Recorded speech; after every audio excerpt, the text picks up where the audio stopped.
නමෝ තස්ස භගවතු අරහතෝ සම්මා සම්බුද්දස්ස නමෝ තස්ස භගවතු අරහතෝ සම්මා සම්බුද්දස්ස නමෝ තස්ස භගවතු අරහතෝ සම්මා සම්බුද්දස්ස. ශ්‍රද්ධාවන්ත කාරුණික ගුණගරුක වාසනාවන්ත පින්වත්නි, අද මා මේ පින්වතුන්ට දේශනා කරන්න යන්නේ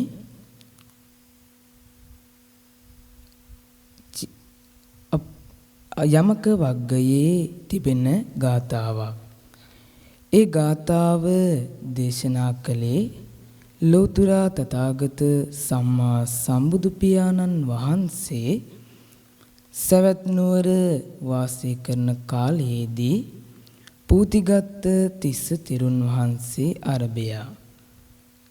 පින්වත්නි, මේ දේශනාව පටන් ගන්න මුල සිට අවසානයේ දක්වා මේ පින්වතුන් ශ්‍රවණය කරනවා කියලා සිතේ අදිෂ්ඨානයක් තබාගෙන ශබ්ද නගා සාදුනාදයක් පවත්වන්න.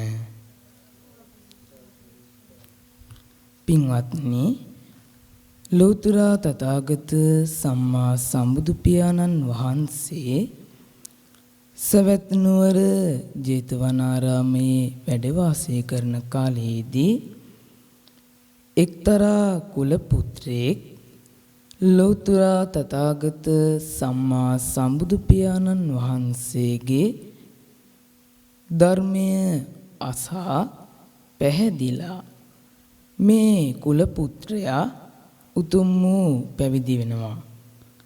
මේ කුල පුත්‍රයා පැවිදි වුණාන් පස්සේ මේ කුල පුත්‍රයා ටික කාලයක් ගියන් පස්සේ උතුම් වූ උපසම්පදාවට පත් වෙනවා. උපසම්පදාවට පත් වෙලා මේ පුද්ගලයාට තිස්ස කියලා නම තියෙනවා. මේ තිස්ස තෙරුන් වහන්සේ ටික කාලයක් ගත කරනවා. මේ තිස්ස තෙරුන් වහන්සේගේ ශරීරයේ එක්තරා රෝගයක් හට ගන්නවා. මේ රෝගයේ නිසා උන්වහන්සේගේ ශරීරයේ අබයට පමණ කුඩා ගෙඩි හැදෙනවා. මේ ගෙඩි ක්‍රමයෙන් ලොකු වෙලා ලොකු බෙලි ගෙඩි තරමට විශාල වෙනවා. මේ ලොකු බෙලි ගෙඩි තරමට ලොකු වෙලා මේ ගෙඩි පිපිරිලා සැරව යනවා. ඉතින් මේක හින්දා මේ තිස්ස තෙරුන් වහන්සේ හඳුන්වන්නේ පූතිගත් තිස්ස තෙරුන් වහන්සේ කියලා. ඉතින් මේ පින්වත්නි, උන්වහන්සේගේ ඇට කුඩු පට්ටම් වෙනවා. පින්වත්නි, මේ හේතුවෙන් උන්වහන්සේට උපස්ථාන කරන්න කවුරුත් යන්නේ නැහැ. උන්වහන්සේ ඊතා අසරණ වෙනවා. පින්වත්නි, ලෝතර තථාගත සම්මා සම්බුදු පියාණන් වහන්සේ ලෝකේ දිහා දේවතාවක් පින්වත්නි බලනවා.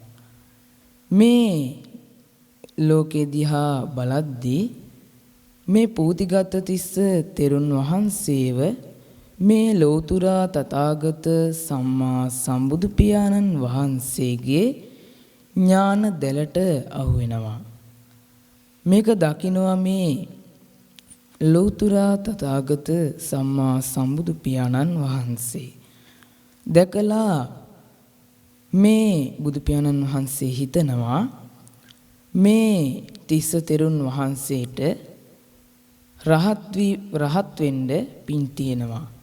ඉතින් මේ තිස්ස තෙරුන් වහන්සේව සියලුම භික්ෂූන් වහන්සේලා අතහැරලා ඉන්නේ. ඉතින් මං හැර වෙන කවුරුවත් මේ තිස්ස තෙරුන් වහන්සේට පිහිට වෙන්නේ නැහැ කියනවා. ඉතින් මේ ගෞතම බුදු පියාණන් වහන්සේ තමන්ගේ ගන්ධ කුටියෙන් පිට වෙලා ගිනිහල්ගෙට වැඩම කරනවා. ඉතින් මේ ගිනිහල්ගෙට වැඩම කරලා උන්වහන්සේ ඊතා මහත් සැලියක් සෝදලා ලිපේ තියනවා. වතුර රත් කරනවා ඊට පස්සේ පින්වත්නි. ඉන්පසුව වතුර රත් වෙනකම්ම බුදු පියාණන් වහන්සේ එතනට වෙලා ඉන්නවා. වතුර රත් වුණයින් පස්සේ ඒ පූතිගත තිස්ස තෙරුන් වහන්සේ ඉන්න තැනට ගිහිල්ලා උන්වහන්සේගේ ඇඳේ එක් පැත්තකින් උස්සනවා. ඒ අවස්ථාවේදී එතනට අනිත් භික්ෂූන් වහන්සේලා එනවා. ඒ අවස්ථාවේදී අනිත් භික්ෂූන් වහන්සේලා කියනවා බුදු පියාණන් වහන්සේ අපි මේ පූතිගත තිස්ස තෙරුන් වහන්සේව ගිනිහල්ගෙට අරගෙන යන්නම් කියනවා. ඉතින් ඒ අවස්ථාවේදී මේ භික්ෂූන් වහන්සේලා පූතිගත තිස්ස තෙරුන් වහන්සේව ගිනිහල්ගෙට වැඩම කරගෙන යනවා. එහෙම වැඩම කරගෙන ගිහිල්ලා ඒ ගිනිහල්ගේ තිබෙනවා එක්තරා ඔරුවක්. ඒ ඔරුවට මේ පූතිගත තිස්ස තෙරුන් වහන්සේව ඒ ඔරුවෙන් තියනවා. ඉතින් ඒ ඔරුවෙන් තිබ්බයින් පස්සේ අනිත් භික්ෂූන් වහන්සේලා උන්වහන්සේගේ තිබෙනා වූ සියලුම ගෙඩිවල තිබෙනා වූ සැරව අයින් කරලා සිවුරු අඳන හොදනවා. ඉතින් උන්වහන්සේ පැම් පහසු වෙලා ඉවර වෙනවත් එක්කම උන්වහන්සේගේ සිවුරු අඳන වේලිලා තියෙනවා. ඉතින් ඒ පූතිගත් තිස්ස තෙරුන් වහන්සේ මේ සිවුරත් අඳනයත් ඇඳගෙන පහසුවෙන් ඇඳට වෙලා ඉන්නවා. සිතත් එකක කරගෙන. ඒ අවස්ථාවේදී බුදු පියාණන් වහන්සේ එතට ඒ පූතිගත් තිස්ස තෙරුන් වහන්සේ වැඩ ඉන්න තැනට ඇවිල්ලා කියනවා පූතිගත් තිස්ස තෙරණුව ඔබගේ සිත දි รา ගිය දර කැබැල්ලක් මෙන් හෝනේ කියලා කියනවා. ඒ අවස්ථාවේදී ලෝතුරා බුදු පියාණන් වහන්සේ පූතිගත් තිස්ස තෙරුන් වහන්සේට ධර්ම දේශනයක් කරනවා. ඉතින් පූතිගත් තිස්ස තෙරුන් වහන්සේ මේ ධර්ම දේශනාව අහගෙන ඉඳලා ඒ දේශනාව අවසානයේදී පූතිගත් තිස්ස තෙරුන් වහන්සේ රහත් භාවයට පත් වෙනවා. ඉතින් එතන හිටපු අනිත් භික්ෂූන් වහන්සේලා සෝතාපට්ටිවාදී මාර්ගඵලවලට පත් වෙනවා. ඉතින් මේ පූතිගත් තිස්ස තෙරුන් වහන්සේ රහත් භාවයට පත් වෙනවත් සමගම උන්වහන්සේ පිරිනුවම් පානවා. ඉතින් පින්වත්නි මේ පූතිගත තිස්ස තෙරුන් වහන්සේ පිරිනුවම් පාලා උන්වහන්සේගේ ආදාහන කටයුතු කරනවා. ඉතින් පින්වත්නි ඊට පස්සේ බුදු පියාණන් වහන්සේ උන්වහන්සේගේ ධාතු නිදන් චෛත්‍යකුත් සාදනවා. ඉතින් පින්වත්නි ඊට පස්සේ එක්තරා භික්ෂුන් වහන්සේලා කීප නමක් බුදු පියාණන් වහන්සේ ගාවට ඇවිල්ලා අහනවා බුදු පියාණන් වහන්සේ මේ පූතිගත් තිස්ස තෙරණුව කොහෙද ඉපදුනේ කියලා. ඒ අවස්ථාවේදී බුදු පියාණන් වහන්සේ කියනවා උන්වහන්සේ පිරිනුවම් පෑවා කියනවා. ඉතින් ඊට පස්සේ භික්ෂුන් වහන්සේලා කිහිප දෙනෙක් අහනවා උන්වහන්සේට රහත් භාවයට පත් වෙන්න පින් තිබ්බා. ඉතින් ඒ වගේම උන්වහන්සේ ඒ වගේ රහත් වෙන්න පින් තිබ්බනම් ඇයි උන්වහන්සේට අර වගේ ලෙඩක් හැදුනේ කියලා. ඒ අවස්ථාවේදී බුදු පියාණන් වහන්සේ කියනවා උන්වහන්සේ පෙර කරපු කර්ම නිසා තමයි ඒ විදිහට උනේ කියලා. ඒ අවස්ථාවේදී ඒ භික්ෂුන් වහන්සේලා කීපනම බුදු පියාණන් වහන්සේගෙන් අහනවා උන්වහන්සේගේ අතීත කතාව දේශනා කරන්න කියලා. ඒ අවස්ථාවේදී බුදු පියාණන් වහන්සේ අතීත කතාව දේශනා කරනවා.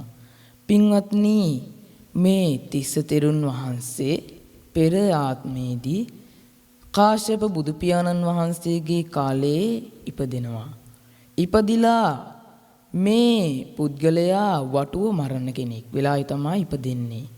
ඉතින් මේ වටුව මරණ කෙනා වටුව මරලා ඉවරලා ධනෙ තියෙන කට්ටියට විකුණනවා. ඒ ඉතුරුනයින් පස්සේ වෙනත් තැන්වලට ගිහිල්ලා විකුණනවා. ඉතින් මේ වටුවන්ට යන්න බැරි වෙන්න කකුල් වල තියෙන ඇට කුඩු වෙන්න ගහනවා. ඒ වගේම පියාපත් එහෙම කපනවා. ඉතින් මේක හින්දා ඒ පුද්ගලයා දවස් 2ක් විතර තියාගෙන සමහරක් ඒ වටුවෝ කුණු වෙනවා. ඉතින් මේ පුද්ගලයා සමහරක් දවස් වලට මේ වටුව වැඩි වුණාම ගෙදර උයාගෙන කනවා. ඉතින් ඔය වගේ දවසක් මේ වටුවෝ උයලා තිබ්බ ගෙදර. ඒ අවස්ථාවේදී රහතන් වහන්සේ නමක් ඒ පුද්ගලයාගේ ගෙදර ඉස්සරහට ඇවිල්ලා හිටියා. ඒ අවස්ථාවේදී අර පුද්ගලයා ඒ රහතන් වහන්සේ දැකලා පැහැදෙනවා. පැහැදිලා උන්වහන්සේගේ පාත්‍රයේ ඉල්ලගෙන ඇවිල්ලා වටුමස් දාලා උන්වහන්සේට පූජා කරනවා. ඉතින් පින්වත්නි ඒ වටුමස් පූජා කළා ඉවර වෙලා ඒ පුද්ගලයා රහතන් වහන්සේට පසඟ පිහිටුවා වඳිනවා.